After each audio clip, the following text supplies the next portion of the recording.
ಪ್ರಿಯ ವಿದ್ಯಾರ್ಥಿಗಳೇ, ಇವತ್ತು ನಾವು 1757ರ ಪ್ಲಾಸ್ಟೀಕರಣದ ಬಗ್ಗೆ ಅಧ್ಯಯನ ಮಾಡೋಣ. 1757ರ ಪ್ಲಾಸ್ಟೀಕರಣ ನಮ್ಮ ಭಾರತದ ಇತಿಹಾಸದಲ್ಲಿ ಅತ್ಯಂತ ಪ್ರಸಿದ್ಧವಾದ ಒಂದು ಕದನ ಅಂತೇಳಿ ಗುರುತಿಸ್ತಾ ಇದ್ದಾರೆ. ಯಾಕಂದರೆ ಭಾರತದಲ್ಲಿ ಬ್ರಿಟಿಷ್ ಸಾರ್ವಭೌಮತ್ವದ ಆಳ್ವಿಕೆ ಆರಂಭವಾಗಿರ್ತಕ್ಕಂಥದ್ದು ಈ ಕದನದ ಮೂಲಕವೇ ಅನ್ನೋದನ್ನು ನಾವು ಕಾಣ್ತಾ ಇದ್ದೇವೆ. ಅದಕ್ಕಾಗಿ ಇಂಥ ಪ್ಲಾಸಿ ಕದನದ ಬಗ್ಗೆ ನಾವು ಮೂಲ ಸ್ಪಷ್ಟತೆಯನ್ನು ಕೂಡ ಇಲ್ಲಿ ತಿಳ್ಕೊಳ್ಬೇಕಾಗಿರ್ತಕ್ಕಂಥದ್ದನ್ನು. ಭಾರತದಲ್ಲಿ ಬಂಗಾಳದಲ್ಲಿ ಮೊಘಲರ ಆಡಳಿತ ನಡೆಯಲ್ಪಟ್ಟಿರ್ತಕ್ಕಂಥದ್ದು. ಬಂಗಾಳ ಮೊಘಲರ ಆಳ್ವಿಕೆಯ ಒಂದು ಪ್ರಾಂತವಾಗಿ ಇರತಕ್ಕಂಥದ್ದಲ್ಲಿ ಅಂಥ ಒಂದು ಬಂಗಾಳವು ಭಾರತದಲ್ಲಿಯೇ ಅತ್ಯಂತ ಸಂಪದ್ಭರಿತ ಸಮೃದ್ಧ ಒಂದು ಪ್ರದೇಶವಾಗಿರ್ತಕ್ಕಂಥದ್ದು. ಉತ್ತಮವಾದ ಕೃಷಿಯನ್ನು, ಕೈಗಾರಿಕೆಯನ್ನು, ವ್ಯಾಪಾರ ವಾಣಿಜ್ಯವನ್ನು ಒಳಗೊಂಡಿರ್ತಕ್ಕಂಥದ್ದು ಈ ಬಂಗಾಳದಲ್ಲಿ ನಮಗೆ ಕಂಡುಬರ್ತಾ ಇದೆ. ಇದೇ ಬಂಗಾಳದ ಮೂಲಕವಾಗಿ ಆಂಗ್ಲರು ಭಾರತದಲ್ಲಿ ತಮ್ಮ ಸಾರ್ವಭೌಮತ್ವದ ಆಳ್ವಿಕೆಯನ್ನು ಆರಂಭಿಸಲ್ಪಟ್ಟಿರ್ತಕ್ಕಂಥದ್ದನ್ನು ಕೂಡ ನಾವು ಕಾಣ್ತಾ ಇದ್ದೇವೆ. ಈ ಬಂಗಾಳ ಪ್ರಾಂತದಲ್ಲಿ ಪ್ಲಾಸಿ ಅನ್ನುವಂಥ ಒಂದು ನೆಲೆ ಬರ್ತಾ ಇದೆ. ಆ ಪ್ಲಾಸಿ ಅನ್ನುವಂಥ ಒಂದು ಸ್ಥಳದಲ್ಲಿ ನಡೆಯಲ್ಪಟ್ಟಿರ್ತಕ್ಕಂಥ ಕದನ ಆಂಗ್ಲರು ಬಂಗಾಳದ ನವಾಬರ ಮಧ್ಯದಲ್ಲಿ ಸಂಭವಿಸಲ್ಪಟ್ಟಿರ್ತಕ್ಕಂಥ ಯುದ್ಧ ಇದು. ಅದಕ್ಕಾಗಿ ಇದನ್ನು ಇತಿಹಾಸದಲ್ಲಿ ಐತಿಹಾಸಿಕವಾಗಿ ನಾವು ಪ್ಲಾಸಿ ಕದನ, ಪ್ಲಾಸಿ ಯುದ್ಧ ಅಂತೇಳಿ ಕರೆಯಲ್ಪಡ್ತಾ ಇದ್ದೇವೆ. ಇಂಥ ಪ್ಲಾಸಿ ಯುದ್ಧಕ್ಕೆ ಪ್ರಮುಖವಾಗಿರ್ತಕ್ಕಂಥ ಕಾರಣಗಳು ಅನ್ನೋದನ್ನು ಕೂಡ ಇಲ್ಲಿ ನಾವು ಕಾಣ್ತಾ ಇದ್ದೇವೆ. Causes of the battle of Plassey ಅನ್ನೋಂಥದ್ದನ್ನು, ಈ ಪ್ಲಾಸಿ ಕದನಕ್ಕೆ ಪ್ರಮುಖವಾಗಿರ್ತಕ್ಕಂಥ ಕಾರಣಗಳು ಅನ್ನೋದನ್ನು ನೋಡಿದಾಗ ಪೊಲಿಟಿಕಲ್ ಕಾಸಸ್ ಅನ್ನೋಂಥದ್ದನ್ನು, ರಾಜಕೀಯ ಕಾರಣಗಳು ಅಂತ ಬರ್ತಾರೆ. ಪೊಲಿಟಿಕಲ್ ಕಾಸಸ್ ಅನ್ನೋಂಥದ್ದನ್ನು ಇಲ್ಲಿ ಪ್ರಮುಖವಾಗಲ್ಪಟ್ಟಿರುವಂಥ ಬಂಗಾಳದಲ್ಲಿ ಮೊಘಲ್ ಗವರ್ನರ್ನಾಗಿರ್ತಕ್ಕಂಥ ಮುರ್ಷಿದ್ ಕುಲಿ ಖಾನ್ ಅಂತವನು ಆಳ್ವಿಕೆ ನಡೆಸ್ತಿದ್ದ. ಈ ಮುರ್ಷಿದ್ ಕುಲಿ ಖಾನ್ ಯಾವ ಗವರ್ನರ್ನಾಗಿ ಆಡಳಿತ ಮಾಡ್ತಾ ಇದ್ದ, ತದನಂತರದ ಒಂದು ಬೆಳವಣಿಗೆಯಲ್ಲಿ ಬರುವ ಒಂದು ದಿನಗಳಲ್ಲಿ ಆ ಮೊಘಲರ ಪ್ರಭುತ್ವದಿಂದ ಮುಕ್ತವಾಗಿ ತಾನೇ ಸ್ವಾತಂತ್ರ್ಯವನ್ನು ಘೋಷಿಸಿಕೊಂಡು ಸ್ವತಂತ್ರವಾದ ಆಡಳಿತವನ್ನು ಆ ಬಂಗಾಳದಲ್ಲಿ ಅವನು ನಡೆಸಿಕೊಂಡು ಬರ್ತಾ ಇದ್ದಾನೆ. ಹೀಗೆ ಈ ಮುರ್ಷಿದ್ ಕುಲಿ ಖಾನನನ್ನು ಬಂಗಾಳದಲ್ಲಿ ನವಾಬ ವಂಶದ ಒಬ್ಬ ಸ್ಥಾಪಕ ಅಂತ ಕೂಡ ನಾವಲ್ಲಿ ಕರೆಯಲ್ಪಡ್ತಾ ಇದ್ದೇವೆ. ಅನಂತರ ಸುಜಾ ಉದ್ದೀನ್ ಖಾನನ್ ಅಂತವನು, ಸರ್ಫರಾಜನ್ ಅಂತವರು, ಅಲಿವರ್ಧನ್ ಖಾನನ್ ಅಂತವರು ನವಾಬರಾಗಿ ಆಳ್ವಿಕೆಯನ್ನು ಮಾಡ್ತಾ ಇದ್ದಾರೆ ಇಲ್ಲಿ ಬಂಗಾಳದಲ್ಲಿ. ಈ ಅಲಿವರ್ಧನ್ ಖಾನನ ಆಳ್ವಿಕೆಯಲ್ಲಿ ಬಂಗಾಳವು ಅಪಾರವಾದ ಮೊತ್ತವನ್ನು, ಸಂಪತ್ತನ್ನು, ಸಮೃದ್ಧಿಯನ್ನು ಇಲ್ಲಿ ಒಳಗೊಂಡಿರ್ತಕ್ಕಂಥದ್ದು. ಅಂಥ ಒಂದು ಅಲಿವರ್ಧನ್ ಖಾನನು ಮೊಘಲ್ ಸುಲ್ತಾನನಾಗಿರುವಂಥ ಆ ಮೊಹಮ್ಮದ್ ಶಾನಿಗೆ ಅಪಾರವಾದ ಒಂದು ಹಣವನ್ನು ನೀಡುವುದರ ಮೂಲಕವಾಗಿ ಆ ಸುಲ್ತಾನನಿಂದ ಕಾನೂನುಬದ್ಧ ಒಂದು ಒಪ್ಪಿಗೆಯನ್ನು ಪಡ್ಕೊಳ್ತಾ ಇದ್ದಾನೆ. ಕಾನೂನುಬದ್ಧ ಒಂದು ಒಪ್ಪಿಗೆಯನ್ನು ಪಡ್ಕೊಳ್ತಾ ಇದ್ದಾನೆ.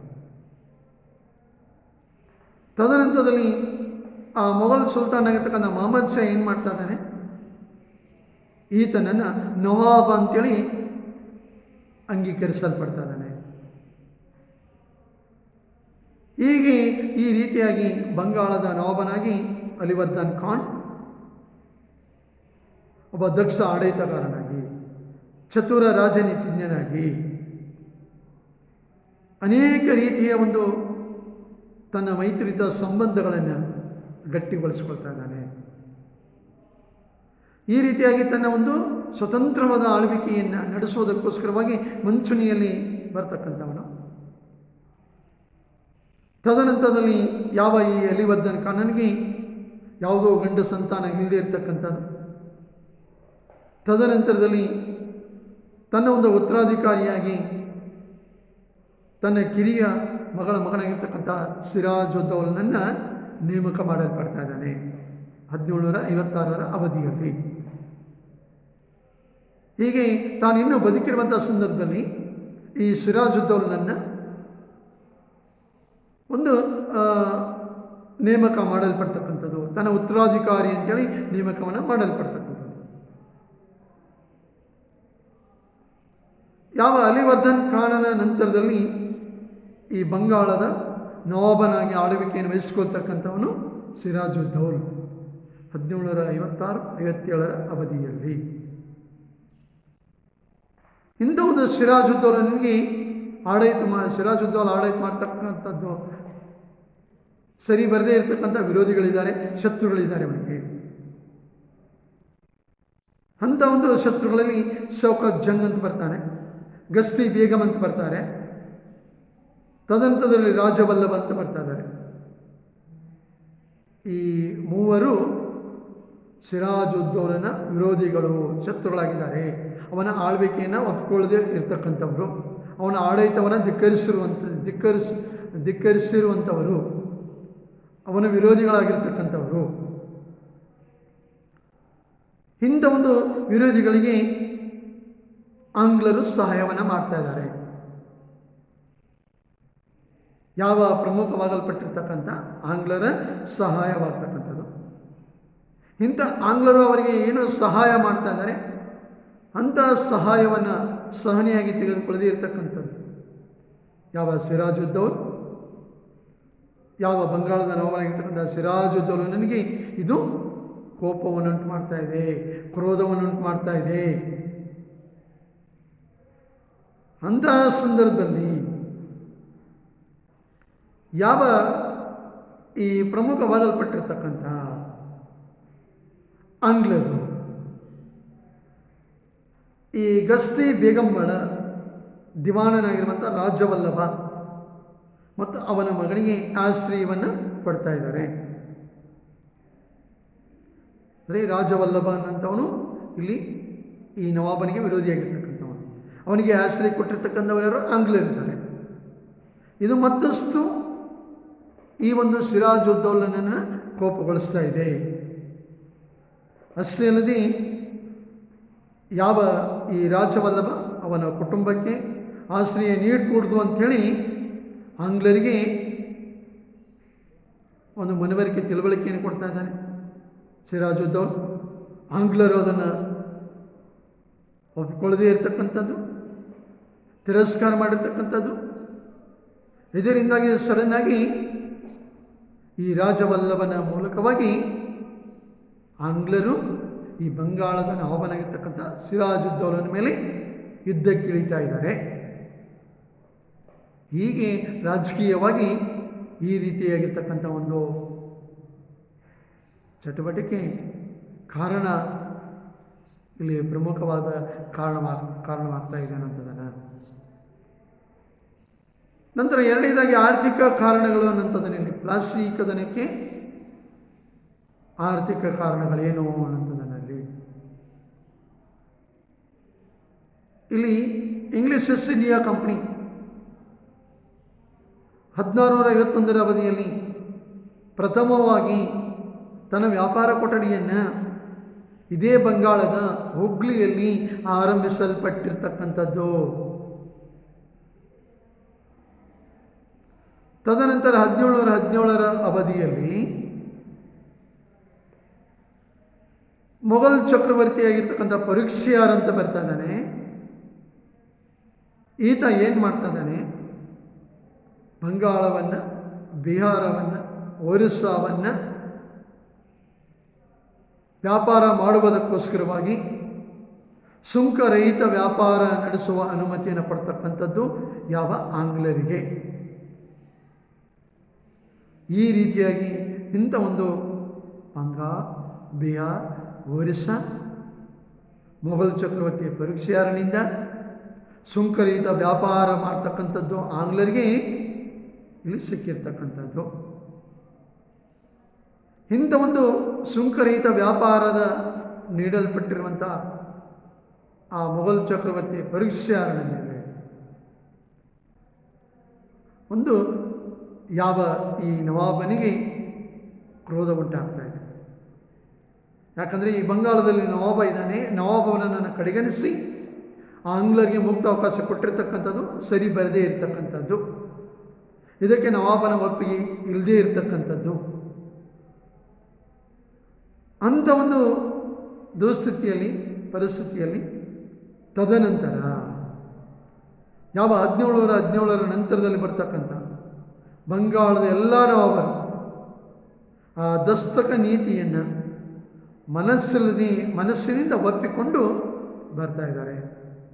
ಅದೇ ಒಳಗೆ ಅದರ ಬಗ್ಗೆ ವಿರೋಧ ಇದೆ, ಭಿನ್ನಾಭಿಪ್ರಾಯ ಇದೆ, ಅದರ ಬಗ್ಗೆ ಕೋಪ ಇದೆ. ಅದನ್ನು ಯಾವುದೇ ರೀತಿಯಾಗಿ ಅವರು ಬಹಿರಂಗಪಡಿಸದೇ ಇರತಕ್ಕಂಥದ್ದು. ಇಂತಹ ಸಂದರ್ಭದಲ್ಲಿ ಅದನ್ನು ಪ್ರಪ್ರಥಮವಾಗಿ ಬಹಿರಂಗಪಡಿಸಿರ್ತಕ್ಕಂಥ ನವಾಬ ಸಿರಾಜುದ್ದೌಲ. ಯಾವ ಬಂಗಾಳವನ್ನು ಮುಕ್ತವಾಗಿ ಆಂಗ್ಲರಿಗೆ ನೀಡಲ್ಪಟ್ಟಿರ್ತಕ್ಕಂಥದ್ದು ಸರಿಯಲ್ಲ, ಬಂಗಾಳದಲ್ಲಿ ನವಾಬರ ಆಡಳಿತ ಇದೆ, ನವಾಬರ ಹಿಡಿತದಲ್ಲಿರಬೇಕು ಅನ್ನೋದನ್ನು ಪ್ರಪ್ರಥಮವಾಗಿ ಸಿರಾಜುದ್ದೌಲ ಅದನ್ನು ಬಹಿರಂಗಪಡಿಸ್ತಾ ಇದ್ದಾನೆ. ಹೀಗೆ ಈ ರೀತಿಯಾಗಿ ಇಂಥ ಒಂದು ಸಿರಾಜುದ್ದೌಲ ಈ ರೀತಿಯಾಗಿ ಅದನ್ನು ವಿರೋಧ ಮಾಡಿದ ಮೇಲೆ ಯಾವ ಈ ಒಂದು ದಸ್ತಕ ಪದ್ಧತಿ ಏನಿತ್ತು ಅದರ ಆಧಾರದ ಮೇರೆಗೆ ದೇಶೀಯ ವಿದೇಶಿಯ ವ್ಯಾಪಾರದಲ್ಲಿ ಸಾಕಷ್ಟು ನಷ್ಟ ಅನ್ನೋದು ಉಂಟಾಗ್ತಾ ಇದೆ ನವಾಬನಿಗೆ, ಬಂಗಾಳದ ನವಾಬನಿಗೆ. ಅಂತಹ ಸಂದರ್ಭದಲ್ಲಿ ಈ ರೀತಿಯ ನಷ್ಟ ಅನುಭವಿಸಿರುವಂಥ ಆ ಒಂದು ನವಾಬ ಬ್ರಿಟಿಷರು ತಮಗೆ ನೀಡಿದ ಆ ವ್ಯಾಪಾರದ ಹಕ್ಕನ್ನು ದುರುಪಯೋಗ ಮಾಡಿಕೊಂಡಿದ್ದಾರೆ ಎನ್ನುವಂಥದ್ದನ್ನು ಕೂಡ ಅವನು ಹೇಳಲ್ಪಡ್ತಾ ಇದ್ದಾನೆ. ಅದಕ್ಕಾಗಿ ಅಂಥ ಒಂದು ಯಾವ ದಸ್ತಕ ಅಂತ ಒಪ್ಪಿಗೆ ಪತ್ರಗಳು ಅನ್ನುವಂಥದ್ದರಲ್ಲಿ ಅದೇ ಪರೀಕ್ಷೆಯಾರು ನೀಡಲ್ಪಟ್ಟಿರ್ತಕ್ಕಂಥದ್ದು ಯಾರಿಗೆ? ಆಂಗ್ಲರಿಗೆ. ಸುಂಕರಹಿತ ವ್ಯಾಪಾರ ನಡೆಸುವುದಕ್ಕೋಸ್ಕರವಾಗಿ ಎಲ್ಲಿ? ಬಂಗಾಳದಲ್ಲಿ, ಬಿಹಾರದಲ್ಲಿ, ಒರಿಸ್ಸಾದಲ್ಲಿ ಒಂದು ದಸ್ತಕಗಳಂತ ಹೇಳ್ತಾರೆ, ಅಂದರೆ ಒಪ್ಪಿಗೆ ಪತ್ರಗಳಂತ ಹೇಳ್ತಾ ಇದ್ದಾರೆ. ಅಂಥ ಒಂದು ದಸ್ತಕಗಳು ಭಾರತೀಯ ವರ್ತಕರಿಗೆ ಮಾರಾಟ ಮಾಡ್ತಾ ಇದ್ದಾರೆ. ಭಾರತೀಯ ಒಂದು ವರ್ತಕರಿಗೆ ಮಾರಾಟ ಮಾಡ್ತಾ ಇದ್ದಾರೆ. ಇಂಥ ಒಂದು ದಸ್ತಕಗಳು ಅವ್ಯವಹಾರಗಳಲ್ಲಿ ತೊಡಗಿಕೊಳ್ತಾ ಇದ್ದಾವೆ. ಇಂಥ ಅವ್ಯವಹಾರಗಳಿಂದ ನವಾಬನ ಆಡಳಿತ ಏನಾಗ್ತಾ ಇದೆ? ಕುಂಠಿತವಾಗ್ತಾ ಇದೆ. ನವಾಬನ ಆರ್ಥಿಕವಾದ ನಷ್ಟವನ್ನು, ಹಿನ್ನಡೆಯನ್ನು ಅನುಭವಿಸ್ತಾ ಇದ್ದಾನೆ. ಹೀಗೆ ಹೇಗಾದರೂ ಮಾಡಿ ಆ ಒಂದು ಆಂಗ್ಲರ ವ್ಯಾಪಾರವನ್ನು ಇಲ್ಲಿ ತಡೆಗಟ್ಟಬೇಕು, ಅವರ ಶಕ್ತಿಯನ್ನು ದಮನ ಮಾಡಲೇಬೇಕು ಅನ್ನೋಂಥ ಒಂದು ತೀರ್ಮಾನವನ್ನು ಯಾವ ನವಾಬನಾಗಿರ್ತಕ್ಕಂಥ ಸಿರಾಜುದ್ದೌಲ ಇಲ್ಲಿ ತೆಗೆದುಕೊಳ್ತಾ ಇದ್ದಾನೆ. ಇದೇ ಏನಾಗ್ತಾ ಇದೆ? ಆಂಗ್ಲರಿಗೆ ವಿರೋಧಿಯಾಗಿ ಮತ್ತೆ ಈ ಸಿರಾಜುದ್ದೌಲ ಮತ್ತು ಆಂಗ್ಲರ ಮಧ್ಯದಲ್ಲಿ ಈ ಒಂದು ಪ್ಲಾಸಿ ಯುದ್ಧ ಅನ್ನೋದು ಅಲ್ಲಿ ಸಂಭವಿಸಲ್ಪಡ್ತಕ್ಕಂಥದ್ದನ್ನು.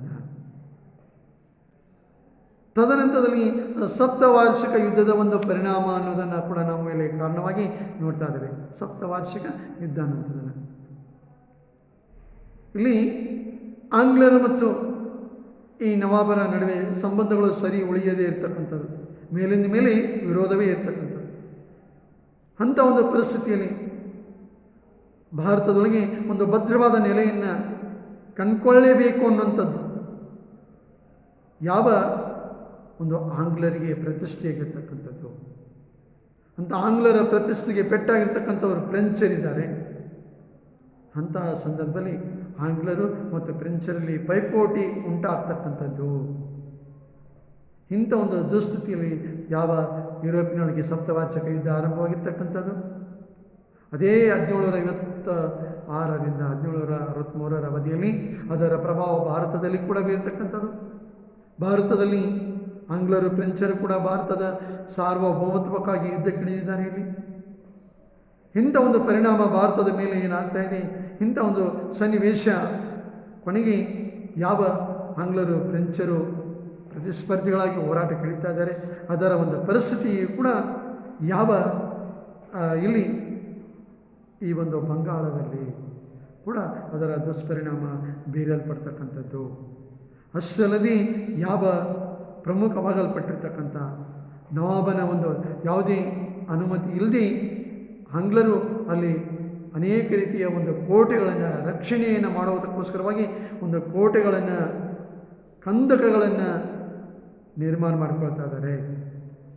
ಜೊತೆಗೆ ಕಲ್ಕತ್ತಾ ಒಂದು ಕೋಟೆಯನ್ನು ಕೂಡ ಅಲ್ಲಿ ಬಲಪಡಿಸಿಕೊಂಡು ಬರ್ತಾ ಇದ್ದಾರೆ. ಇದರಿಂದಾಗಿ ಯಾವ ಈ ನವಾಬನ ಅನುಮತಿ ಇಲ್ಲದೆ, ನವಾಬನ ಆಜ್ಞೆ ಇಲ್ಲದೆ, ಆದೇಶ ಇಲ್ಲದೆ ಆಂಗ್ಲರು ಯಾವ ರೀತಿಯಾಗಿ ಆ ಬಂಗಾಳದಲ್ಲಿ ತಮ್ಮ ಪ್ರತಿಷ್ಠೆಯನ್ನೇ ತಮ್ಮ ನಿಲುವನ್ನೇ ಇಲ್ಲಿ ಪಡ್ಕೊಂಡು ಬರ್ತಾ ಇದ್ದಾರೆ, ಬೆಳೀತಾ ಇದ್ದಾರೆ.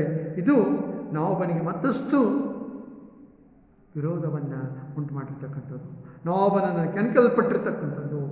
ಈ ರೀತಿಯಾಗಿ ಇಂಥ ಆಂಗ್ಲರು ಪದೇ ಪದೇ ಈ ನವಾಬನ ವಿರುದ್ಧವಾಗಿ ನಡ್ಕೊಳ್ತಾ ಇದ್ದಾರೆ. ಈ ಎಲ್ಲ ಚಟುವಟಿಕೆಗಳ ಮೂಲಕವಾಗಿ ಈ ಒಂದು ಪ್ಲಾಸ ಯುದ್ಧ ಮತ್ತಷ್ಟು ಕಠಿಣವಾಗಿ ಬಿರುಸಾಗಿ ಇಲ್ಲಿ ನಡೆಯಲ್ಪಡ್ತಕ್ಕಂಥದ್ದನ್ನು ನಾವು ಈ ಒಂದು ಕಾರಣವಾಗಿ ಕೂಡ ಇಲ್ಲಿ ಕಾಣಲ್ಪಡ್ತಾ ಇದ್ದಾವೆ. ಹೀಗೆ ಈ ರೀತಿಯಾಗಿ ಯಾವ ಬಂಗಾಳದ ನವಾಬ ಸಿರಾಜುದ್ದೌಲ ಮತ್ತು ಆಂಗ್ಲರ ಮಧ್ಯದಲ್ಲಿ ನಿರಂತರವಾದ ಒಂದು ಬಿರುಕುಗಳು, ವೈಷಮ್ಯಗಳು, ವಿರೋಧಗಳು ನಡ್ಕೊಂಡೇ ಇಲ್ಲಿ ಬರ್ತಕ್ಕಂಥದ್ದು. ಇದೇ ಒಂದು ಭಿನ್ನಾಭಿಪ್ರಾಯ, ಬೇಸ, ಅಸೂಯೆ ಈ ಪ್ಲಾಸಿ ಯುದ್ಧಕ್ಕೆ ಇಲ್ಲಿ ಪ್ರಮುಖವಾಗಿ ಕಾರಣವಾಗಿ ಕಂಡು ಬರ್ತಾ ಇದೆ ಅನ್ನೋದನ್ನು ಈ ಒಂದು ಕಾರಣಗಳ ಮುಖಾಂತರವಾಗಿ ನಾವು ಇಲ್ಲಿ ಅರಿಯಲ್ಪಡ್ತಾ ಇದ್ದೇವೆ.